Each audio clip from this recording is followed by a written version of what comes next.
Hi guys, and welcome to part 4 of expanding the Roman numerals. For real this time. It's not an April Fool's joke again.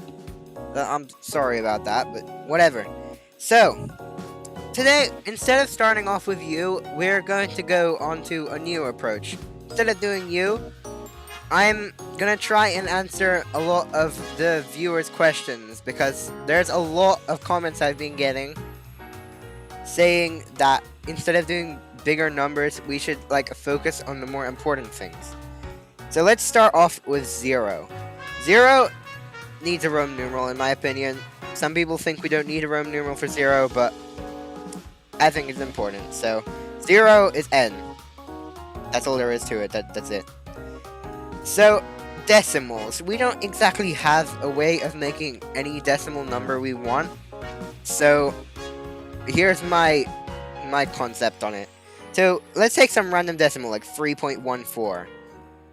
We could just do it with Roman numerals doing like that, but then this gets really hard to do because that means numbers will have a lot of different ways of writing it out, and this just isn't very convenient. So instead of this, I'm using a comma to separate each digit. So here we have 3.14. So the comma separates the two numbers. So we can just make any number out of this. So for example, 7.268 is equal to this. And yeah, there's anything you can imagine. You see we use n for 0, just pointing that out. So what else can we do with this? We also need other fractions, because the only fractions I went through are the official fractions, and there's not many. So for 7/10, for example, we could just do that. We could just exchange the integers for Roman numerals, but this isn't gonna work because we already have used lines several times in my past videos. So instead of this, we're gonna write out this whole new system, because this just won't work. So I've made this strange, complicated looking symbol. The reason I made this is because I saw this one YouTuber make a video about making more symbols for other conjunctions. I'll probably put his video in the description, I don't know. So I got inspired from that, and I remembered that fractions can be written out with over. So this is 7/10. So if we take over and convert it to Latin, then it creates the word super with the two things. So I just kind of messed around with it and turned it all into one symbol. So that's fractions now. Irrationals. So before we start on with the hard irrational numbers, let's start with rationals. Repeating decimal is kind of simple. We can just put a dot on it. There's not really much to it. Just do the same thing. Irrationals, though. So I'm only gonna do the main irrationals I can think of. So let's start with the golden ratio. So what we're gonna do is we just find the capital version of the symbol that's used. You can do that with pi, Euler's number. Is it Euler's number? I'm sorry if I'm pronouncing that wrong. I probably am. Whatever. Math symbols. Math symbols is going to be hard because there's so many different math symbols. So I'm only going to do the ones that I think are important. So basically, division is already kind of covered because we did other fractions. Addition is going to stay exactly the same. But takeaway is going to be kind of hard, because we've already invented the negative numbers by flipping the actual letter. But this just gets really complicated because this would be 10 minus 4, but it's really hard to see which part is negative and which part is positive. So instead of that, we're just gonna add another dot there, because yay, that's so much better. Factorial. For factorial, I had this pretty cool idea, because the main number, a number that's really popular because of factorial, is 52 factorial. This number is the amount of ways you can shuffle an average deck of cards. So if we use that, Roman numerals are commonly on playing cards, or at least that's what I thought when I was thinking of it. Anyways, so this is my factorial symbol.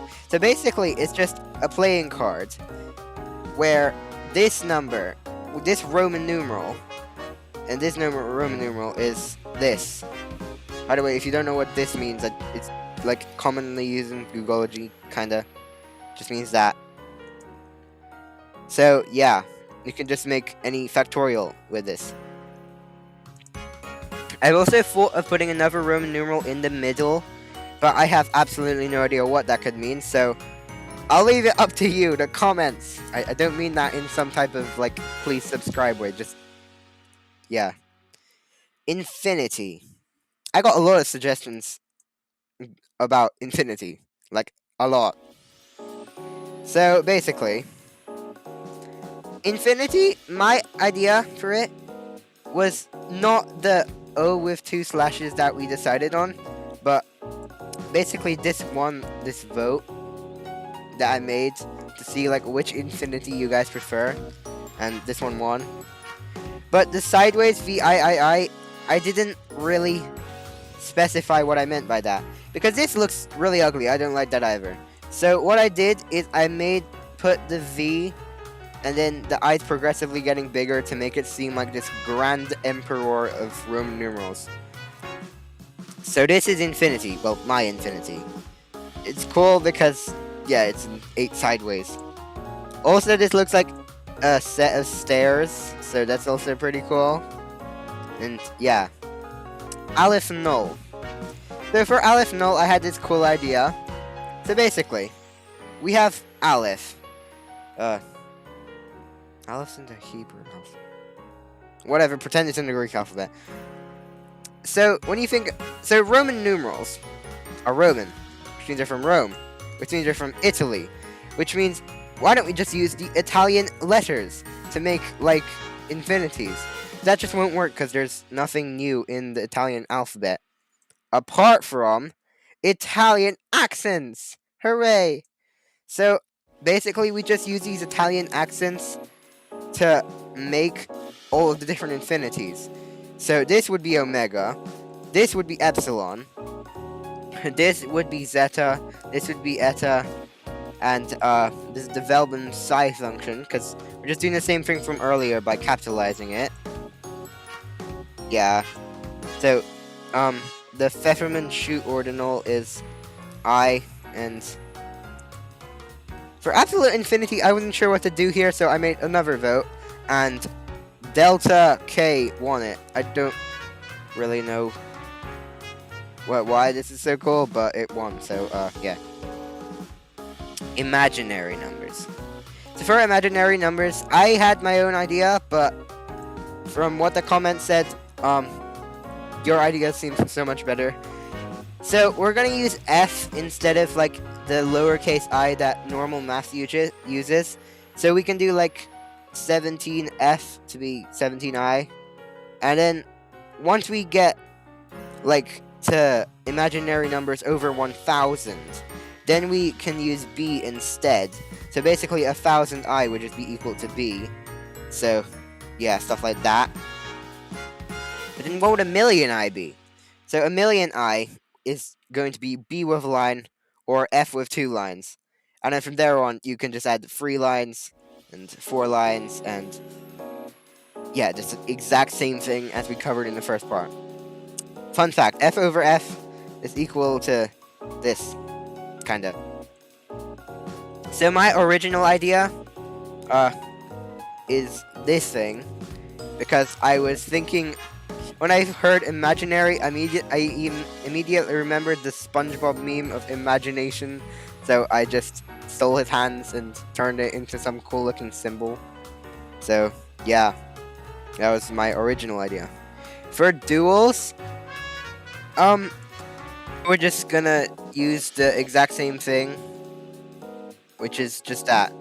So yeah, that's basically all there is for this video, but before you leave, we actually have a whole fan mail segment. Yay! So, first of all, from Avon Gaming, we have his. He's continuing from where he left off last time. I'm not really gonna add it here because it looks incomplete. So that's cool.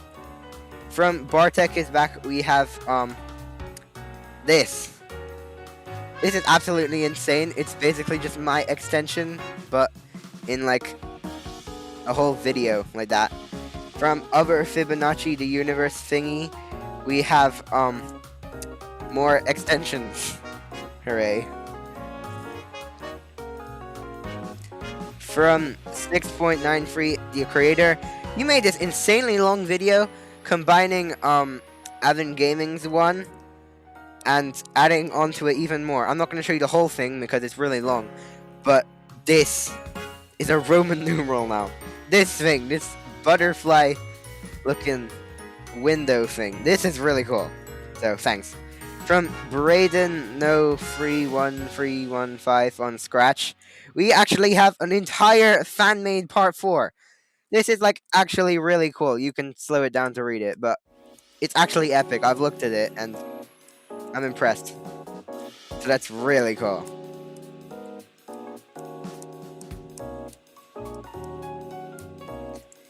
From Welder Salt, we also have this animated part 4 thingy, which I found amazingly cool because I don't really make animations like this, but this is really cool. And finally, from Yes Again 2026, we have a fan-made part 4, a whole like 10-minute video, just like the ones I do. I'm just gonna. So yeah, that's pretty much it for this video. But before you leave, there's also one more thing I want to say. I've been working on this collaborative fictional Googology project called Numbers 1 to question mark. So basically, all of the rules are here. You just remix the Scratch project, and then remix again and again, and eventually it's going to be just a really long thing, and I'm going to make another YouTube video of it once it feels long enough. And yeah, if you want to join, it's available. There's one on Scratch and one on Co-Crea, and both of the links are there. So yeah.